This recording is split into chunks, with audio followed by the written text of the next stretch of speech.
Good morning, and on behalf of the Hillsdale High School Alumni Association, I want to welcome you to today's 25th annual Silver Anniversary Hillsdale High School Alumni Luncheon.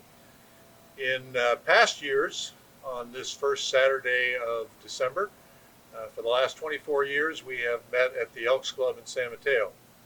This year, 2020, the year of COVID, the time of COVID, we're meeting here at Hillsdale High School for a virtual tour of the Hillsdale campus, Hillsdale past and Hillsdale present.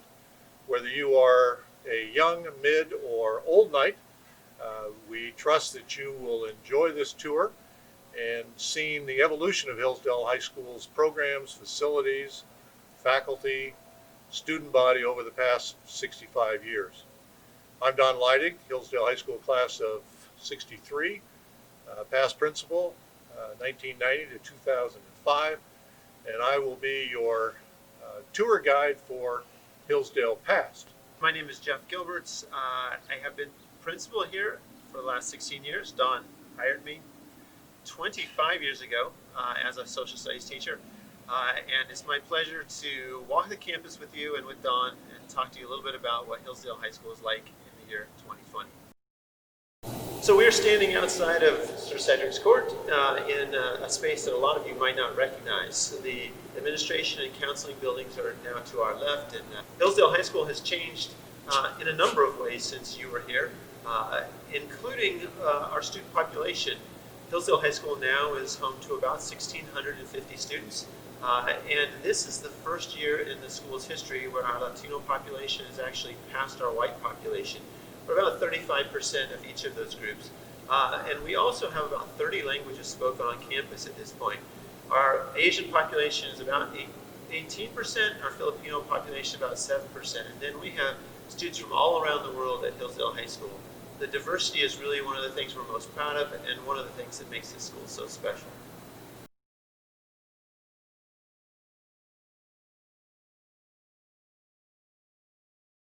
It is 2020 in the time of COVID, so we're preparing for our tour. Here we go.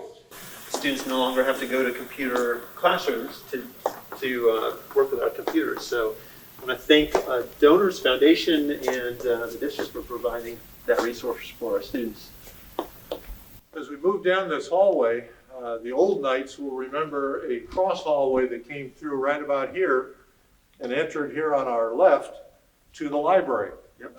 Where I'm sure all of you spent many, many grueling hours studying. And now we'll continue down the hallway. We'll also notice we're missing all the skylights. They were taken out during the renovation. I do not miss the fact that we didn't have air conditioning when I started teaching here. Now you're bragging. So let's turn and go down to the library. So we have an amazing art program here, all different levels. We have an incredible drama program, dance program, visual arts, including the video team that's helping us to produce this today. And these are murals that were created by our art clubs. You'll see this one along this wall. There's another one down here. All student designed and student produced. I think a great example of the talent that exists here at Hillsdale. Yeah. So we've now arrived at the new library. I think the same spot on the Hillsdale footprint was my and many of yours junior U.S. history class with Gordon Farron, or maybe a Latin class with Magister Warner. I'm not sure. But we're now going to enter the new library. Okay, here we are in the new Hillsdale High School library. You'll see behind me a bank of computers, omnipresent in today's high schools. You might ask, where's the Reader's Guide to Periodical Literature? No more little green books. A number of other parts of Hillsdale's educational program disappeared when the high school transitioned to smaller learning communities. We don't teach keyboarding anymore. There is no home ec department except for child growth and development. The industrial arts program largely disappeared.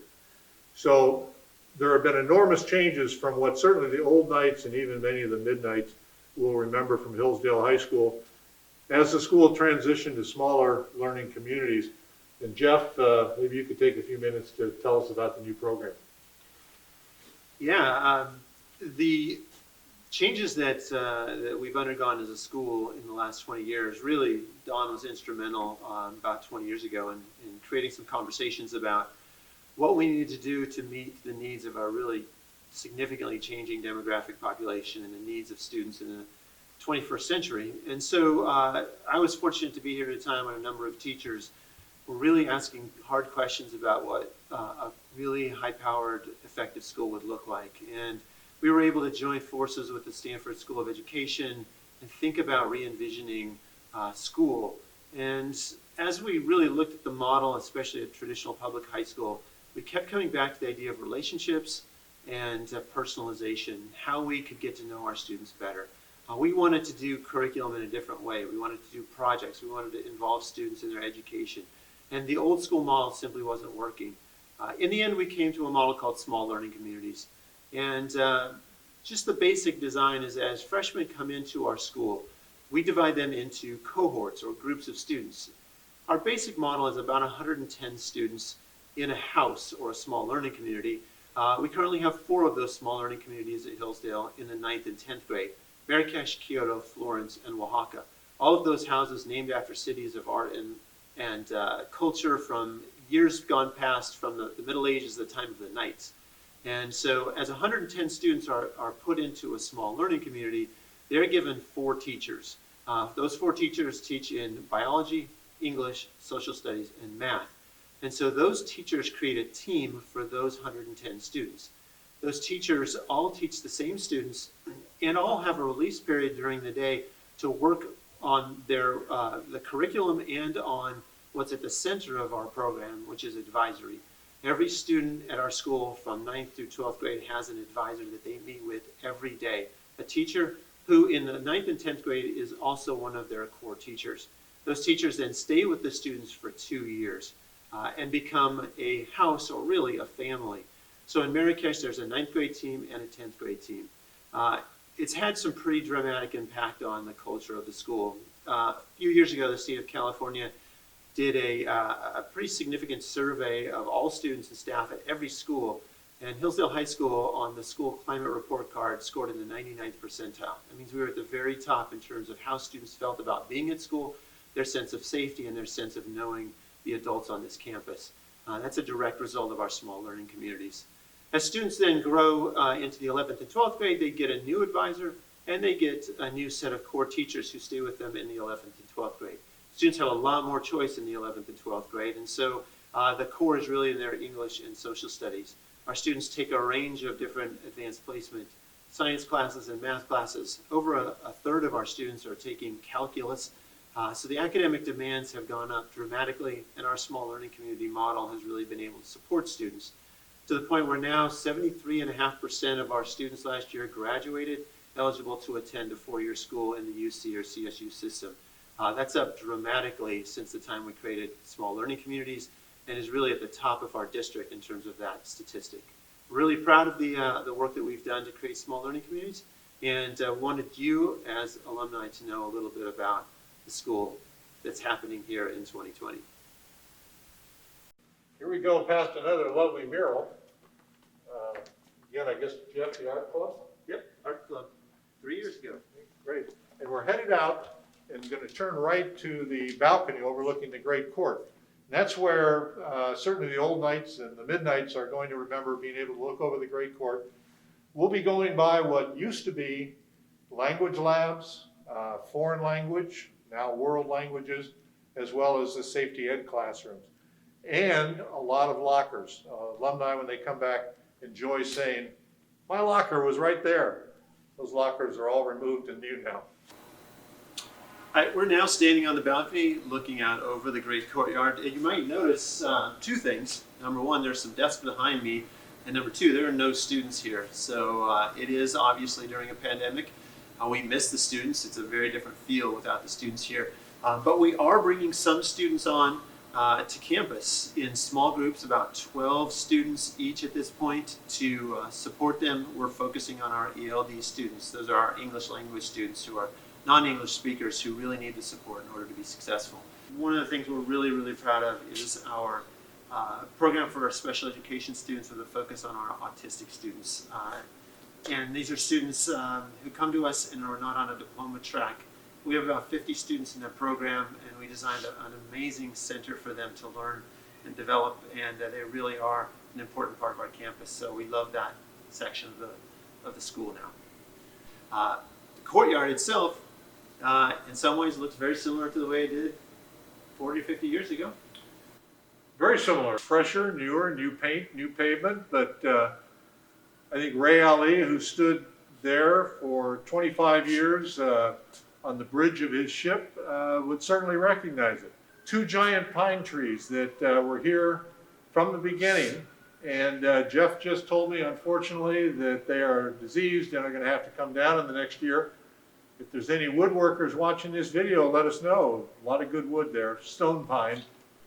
And in the Great Court, as it has for the 65 years of the school, really serves as a center for student activity during class breaks and lunchtime. During the days of the Elizabethan Festival, the stage was down there. One thing that has changed pretty dramatically since some of you were here is Hillsdale High School's graduation is here now, and I'll let Jeff describe that. But one of my favorite stories is, I think it was around 1973 or so. The story goes that that class graduated at San Mateo High School and misbehaved. There were mice running around and marbles being rolled, and Ray Ali in his deep voice said, "Never again will we graduate here." And graduations since then have been here at Hillsdale High School. How does that go, Jeff? Graduation is fantastic. So we have the courtyard, and our students the graduates sit up here on the stage area of the audience out facing onto the campus. And students come to the railing and then walk down the ramps and then come in. We decorate it out in Columbia blue and scarlet red, and I think we found it's been an amazing setting for graduation. Look forward to it every year. I hope we have some sort of graduation this year. It's my pleasure to introduce Cliff Donnelly, who was one of the original 30 teachers at Hillsdale High School when it opened in 1955. And Cliff's going to share some of those memories with everyone. I was extremely fortunate to land a job in such a prestigious high school right in my hometown, fresh out of teachers college, and I was the envy of my fellow students there. This was quite a I even had a contract for $5,000 a year, and very happy to have it. So Hillsdale was under construction then. Getting a job here was just fantastic, but I was not teaching in my major. I was teaching in the business department, and I was there for probably 3 or 4 years before an opening in the math department materialized. I was in the math department up until my last, I guess 5 years at Hillsdale. Well, in about the second year of teaching, I guess maybe our principal at the time felt it was necessary to sort of establish a dress code among male teachers. Anyway, we all got a memo from Ray Ali, and it said, "It's okay on a real hot day to remove your coat in the classroom, but always wear it if you're outside on the campus." Well, I was about 26 years old at the time, and that greeted me. I was happy to follow that because I really didn't look much different from the students, the senior boys, and I needed that coat and tie to give me a little distinction. Well, Ray Ali called me into the office and said, "Have you ever played tennis?" And if Ray asked me anything, the answer was always yes at that stage. And I said, "Yeah, I played some." And he said, "Good, you're the tennis coach."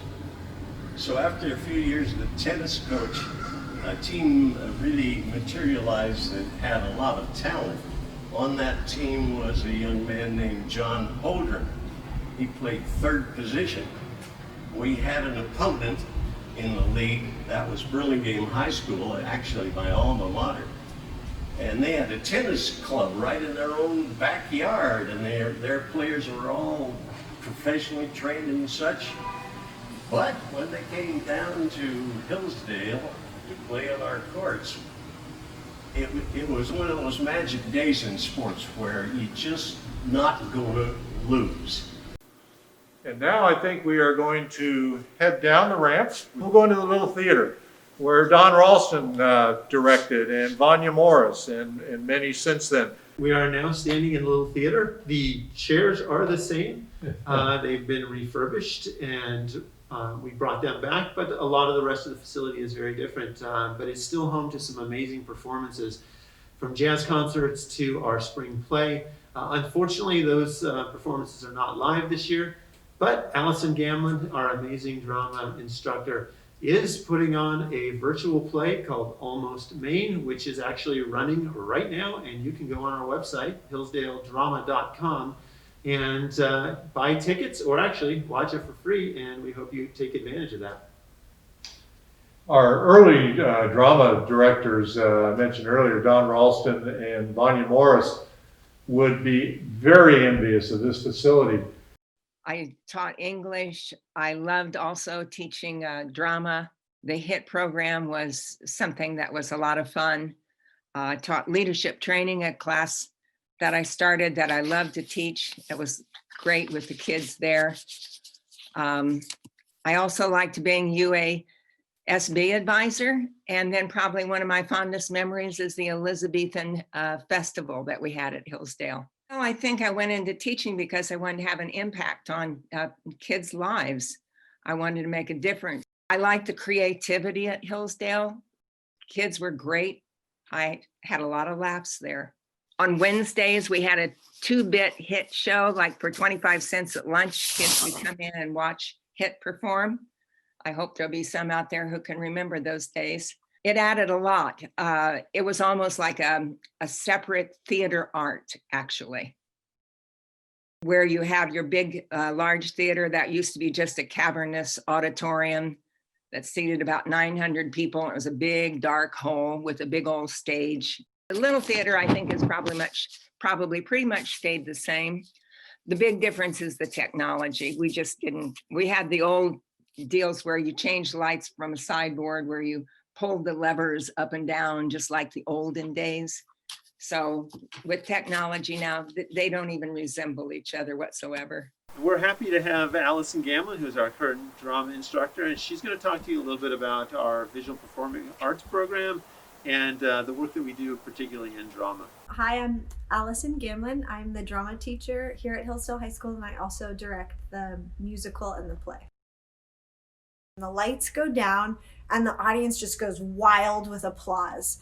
And I can feel it like pump up the energy level of everybody involved in the show. And it gives everybody life. Honestly, like after weeks and weeks and long hours and late nights of grueling rehearsals, just that reminder that the audience is there just helps to bring some more magic back into the process. And then I really see the cast and the crew giving it their all. Just getting a little love, they're able to give even more. So that's always my favorite part. I can close my eyes and almost sit right there in Al Leydendorf's American Government class, which was a rite of passage for years and decades of Hillsdale High School students. As we sat in here and listened to Mr. Leydendorf teach us about American government and tell us an occasional joke, like his favorite about the Electoral College having a lousy football team. Kind of an ironic joke given today's politics. Wish they were playing a little more football. Anyway, with that, we can go outside and continue our tour. Here we are in what used to be the art room and the ceramics room. You're going to hear from John Haynes, who carried forth in this area for years and years. Hi, I'm John Haynes. I was an art teacher at Hillsdale from 1968 to 2001. I decided to pursue art education after I got my degree in painting and drawing, and I became a teacher. I wanted to pass along, to a certain extent, my understanding of art and you know, how to do it and how to appreciate it so that people's lives become richer and fuller because of that art experience. Initially, I had stagecraft. I built sets. I had the art commission. I'm sure that these things don't exist anymore, but the art commission was in charge of making signs and posters and programs and tickets and all sorts of things that related to events. I was very blessed over the whole time that I was at Hillsdale that I always had students, art students, that were super talented, that could draw and paint and think and see, things. And that made my teaching just extremely pleasurable. By the time I left Hillsdale, I had a video camera in my room that I suspended from the ceiling. And it was over my demonstration table. So I would video what I was showing, and I had a TV monitor in back of me that the kids could see, so they could watch what I was doing, and they didn't all have to be crowded and piled around me. Oh, another big thing that happened just in terms of materials, oil-based paints and inks and everything like that were banned. I could use oil paint, but I really had a hard time with having paint thinner in the classroom, lacquer thinner in the classroom. And a lot of programs started to use acrylic paints, started to use water-based paint. In my opinion, water-based paints like acrylics and so forth aren't really nearly as good as oil paint because, the blending characteristics and so forth. But that's another thing that took place. A lot of change, a lot of change. It is something very different now. What is that, Sabrina? So welcome to the beautiful, wonderful dance room here at Hillsdale High School. We have been really fortunate to have this built for us. As you can see, a ton of space, a ton of storage. It is connected to a green room, which we have not had in the past, and then connected to the little theater. So it makes the world of performance amazing to have all of this together and close like that, where we didn't when I first started here. So. And do you do leadership here too? So leadership did start here. We started, when I took leadership over, we were in a different area, and then when the new buildings were built, we did leadership in here. The past 2 years now, I've actually been fortunate to move leadership over to what used to be the auto shop, I think. So I've moved into the industrial arts world.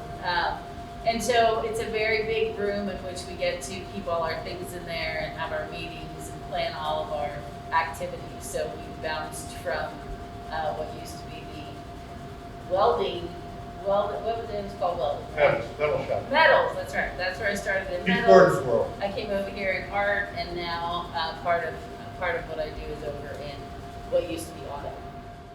Okay, as we walk down the ramp toward the cafeteria and PE, I am right now outside what used to be the student store. I see it's now the market, and many of you old knights will remember many hours in front of the window here. So as we go along here, this is the cafeteria, still the cafeteria, but we did a significant renovation of the cafeteria area about 10 years ago to create a more welcoming space. Most of the time students are eating lunch out in the great court, so we really tried to create a space where we could bring in large groups of students, have community meetings, have flexible furniture in there, so we're really proud of that space. We hope that you can come by at some point and visit it. And then, of course, over here to our pool facility, we were able to completely renovate it. The pool is now at a 2-meter pool, and instead of having those water polo matches where the goalie was standing up in the 3-foot area, it's now a regulation pool. And Don, no longer a diving pool down in the corner. No diving pool either for official diving or unofficial diving. Many of you, as I look to the south and the roof, will remember standing on that roof and jumping into the diving pool. Not a sanctioned activity, but a very frequent one. None of you did that, though, I'm sure. We snuck around the outside from the cafeteria, and we're now coming to where, Jeff? We are now in the music hallway. So we have our orchestra and choirs in this room, and the bands are right next door. Probably very similar in arrangement to the past. Very similar. I'm looking at it, I noticed the walls have been pushed out probably to give more room or storage. But we'll go into these beautifully renovated rooms. There's also a sound studio, a recording studio I know Jeff will talk about. But those of you that had Duke Campagna as a teacher for many years, or Mr. Ish, Sally Fitzgerald, all of them taught in these exact same rooms, same footprint, just beautifully remodeled. Everybody, hey, it's time to wake up. Are you ready? Things are gonna shake up. Can you feel it? Feel it on the inside. Nothing's gonna stop us. Nothing's gonna stop us now. We can always reach a little higher. Find a way to light a little fire. Turn it up and never let it down. You know Nothing's gonna stop us. Nothing's gonna stop us now. My name is Mike Gallia, Mr. Gallia or Mr. G. I am one of 2 music teachers here at Hillsdale, and I teach 5 music classes. I teach audio production, which is a CTE elective. I teach wind ensemble, concert band, string orchestra, and jazz ensemble. And this is my 3rd year at Hillsdale. I love the community at Hillsdale. I think it's my favorite part. It's really nice to teach at a school where I was part of this district. So I was part of this community to a certain extent, but I love the camaraderie among students. It's a really supportive environment with, it's not competitive. It seems very, everyone's supportive of one another, especially in the music department, which I really like.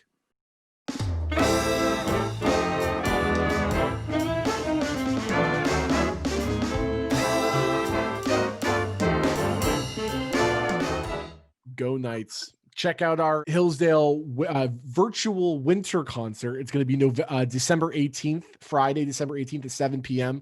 I'll be sure to send that link to everybody so you can all see it. It is totally free, and you get to see all of our students hard at work, including a mass piece featuring all 160 students performing the Polar Express. And we have some special guests who are going to appear at our concert. So be sure to check it out December 18th. Here we are in the 31st Avenue parking lot, looking at the auditorium and theater and the Hillsdale signboard. Jeff, what happened to the old sign with the stick-on letters?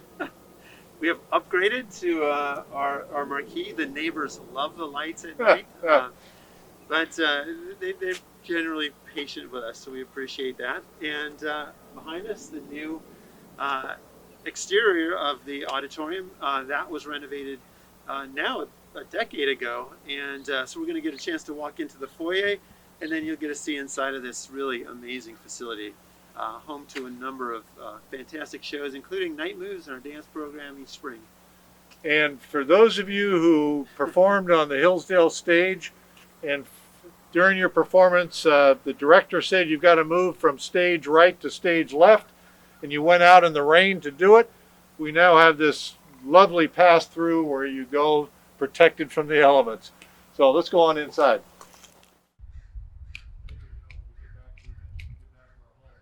This wall behind me was the original wall, and so these doors are still the entrance doors to the gymnasium area. Around me are a lot of boxes. That is a result of the teaching in pandemic. We literally had a box for every student in the school where we put their books, a Chromebook computer, any materials they needed for the year, and met them out in the parking lot and delivered their supplies for the year. We're probably going to do that again to start the 2nd semester.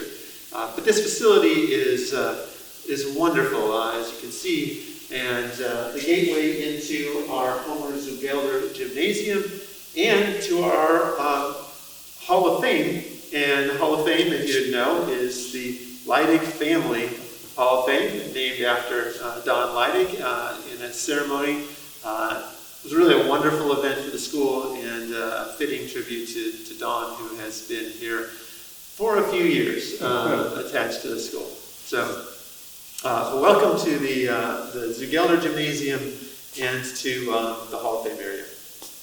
Okay, once again, we're in an area of the school that has changed dramatically. This was the south end of the boys' locker room. We are now in Something that doesn't look like the old weight room with a pegboard and a couple of racks across the hall. Jeff, where are we now? This is our weight room, and it's home to, we have an athletic trainer, and pretty much this is a facility that when we're in session is used all the time by all of our sports, our girls teams, our boys teams. They're in here training. You'll see pictures of the new gyms, and Andrew will enjoy probably some pictures of pre-Title IX girls athletics in PE at Hillsdale High School.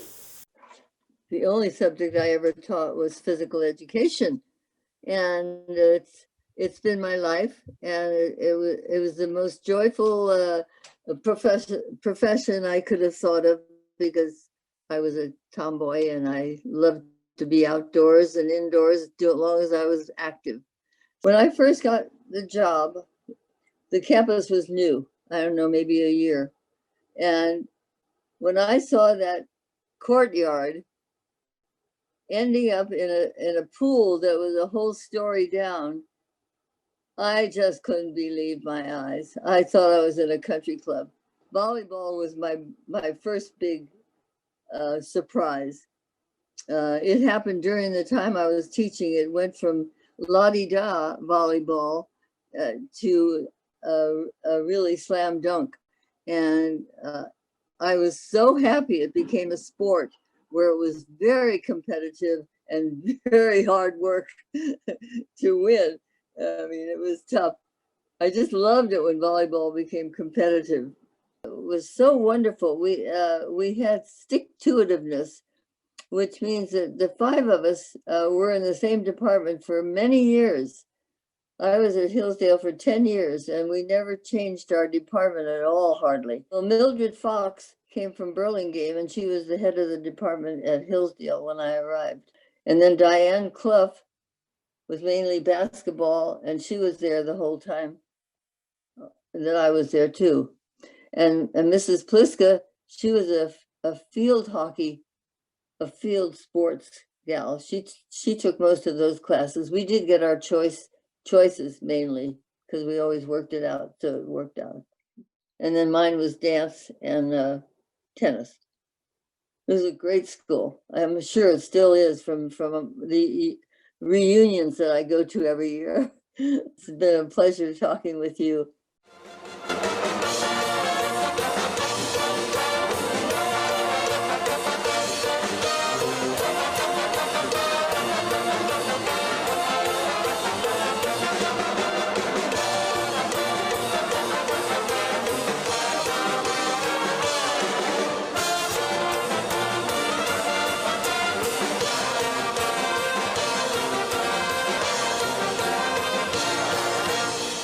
Okay, we have now traveled from the PE athletics area up to what was the industrial arts wing. This space, the media arts facility, art room, and ceramics are really responsive to the community we live in, the careers and opportunities that exist for students, and the interests that our students have. So we have digital photography, art of video, animation. We were just talking about the fact that we now have more classes than we can even teach during a given school day. We have so many students who are interested in these programs. So we're really fortunate. We have excellent teachers here and students creating some amazing work. Looking around, this looks nothing like Chuck Barreco's auto shop.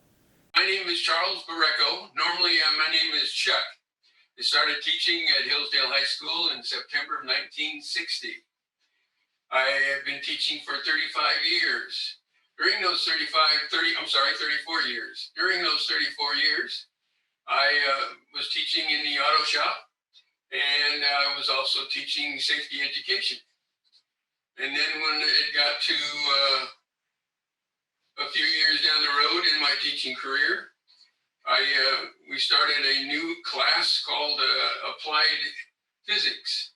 And so I taught that for a couple of years. First of all, there was a preliminary prerequisite that they had to take the basic industrial arts, which was a combination 1 semester of metals and 1 semester of wood. And then that way they would do that as a freshman and sophomore. Then when they came into my class, they were already with such great teachers that we had in our program that they were already conditioned to what I would be expecting them to do in the auto shop. So there was not a rebuilding process. They had a whole area of hand tools, and then at that time there were a lot of component tools, and then when the industry started changing to computers, we then had computer readout items that would be able to go in and tap into the car so that when it was running, they would be able to get a readout and they would get these codes. My team won the California and was allowed to go back to Indianapolis 500 during the spring. And at that time, there were 100 Chrysler vehicles that were on the main straightaway that were there to bug and they were there to be repaired by the teams. I think we ended up probably out of the 100 teams, I think we ended up around 53 or 54. Then in 1961, I started coaching cross-shelf basketball. And I coached basketball until 1971. Probably the one most gratifying is when we used to win championships, and it was always against Aragon. They were our pet one that we should be able to try to win each year. One of the things that I really enjoy about going to the All Nights Luncheon for the last 24 years is that when I meet former students, the former students bring me up to date on what are the things that they were doing. They always reminisce about all the things that we used to do in the shop. They used to reminisce when, especially in the auto shop, where they were working on an engine and then they repaired it, and they watched their face when that engine first started for the first time after them working on that engine. Very gratifying, and that would usually be one of the big highlights that they would always want to review to me. We are standing outside of our brand new science wing, 20 science classrooms, constructed 3 years ago. Unfortunately, our students aren't here to enjoy it this year. But this wing also, 2 stories, has our world language program and a child development center. What languages does Hillsdale teach now? So students take Spanish as the most popular language. We also have Mandarin, Chinese. No more French or Latin or German? No Latin or German or French. We're going to have Owen Lucy, former teacher of Hillsdale High School, biology teacher, is going to talk a little bit about science at Hillsdale. I was a teacher at Hillsdale starting in 1971. So that's 49 years ago. And those were quick 49 years. And I taught, while at Hillsdale, I taught all sciences, every science you could imagine except for physics. Yeah, when I started, again, teaching biology in the 70s, I don't even remember having a freshman in my class, mostly juniors and seniors, but no freshmen. As you say, now all freshmen take biology, which is great. Now they're college bound. At least they're set up to go to college by taking biology as a freshman, chemistry as a sophomore. They get into physics, they get in their advanced classes. Before, again, back in the 70s, they wouldn't be taking biology. They'd probably end up taking general science. General science, I think in those days you had to have a year of physical science and a year of life science.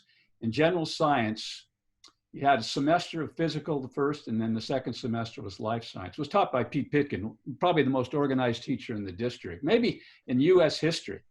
He had all his lessons on stencils. He'd send them down to the district office, and they'd ship them back in a truck, and he put them all on a slide, and he could tell you what he was going to do every day of the year. Well, back to smaller learning communities with biology, they're set up if they do well, of course, and you know, continue. They could end up going to at least a junior college or maybe a 4-year school. They're starting off on the right foot, and it's interesting. You know, we used to always think, oh, freshmen, they can't do the biology; it's too hard. It isn't. They did really quite well in my classes, I thought. I was impressed with the freshmen taking biology. For 9 years, I coached frost-top basketball at Hillsdale with Bill Wilkin. He was the varsity coach. I also coached I think it was about 5 years, maybe 6 years of golf. I say coaching, but really all I did was chaperone. I couldn't coach those kids. They were much better than I was. You got to remember Don Stremme. Where are you, Don Stremme? Somewhere in Arizona. He hit I was coaching, crossed off, but it was a varsity game. Don Stremme hit the winning shot in the 5th overtime against Aragon to win a championship. Yeah, so those are a few memories. Next, we'd like to allow you a chance to take a peek into our Peace Pantry. Very proud of the fact that Hillsdale is a community and that we are here to serve and support students in a time of significant need. So to our Peace Pantry, and thank you to all those people who make it possible. And we want you to have an opportunity to see into this part of our school as well. It is often said that during difficult times, communities are defined by their ability to support those who are impacted the most. Rest assured, the Hillsdale community stands together. My name is Brett Stevenson, Assistant Principal at Hillsdale High School. In the fall of 2019, Hillsdale began to notice an increasing number of students and families experiencing food insecurity. Hillsdale responded by launching our Peace Pantry in September. Initially, we supported families twice a month with food and essential items. When the pandemic hit in March and school shut down, our list of families requesting support grew from 27 families to 130 families almost overnight. Again, the Hillsdale community responded by raising money to support our families with a $100 Target gift card every other week. However, providing the Target gift card was no longer sustainable, so we were able to pivot in early May and partner with our district's Bridge program to open our Hillsdale Peace Pantry emergency food drive-thru to serve 90 Hillsdale families and 30 Bridge families. Thanks to our partnership with Second Harvest Food Bank, we were now able to provide families with a week's worth of groceries. In addition, Hillsdale also partnered with Mi Rancho Market in downtown San Mateo to purchase 140 bags of groceries to supplement what we received from Second Harvest. Since May, our Peace Pantry food drive-thru has helped to keep our families fed for the last 26 weeks. In addition to our drive-thru, our Peace Pantry also makes over 60 home deliveries, demonstrating our unbelievable support from teachers, staff, and parents on behalf of our families.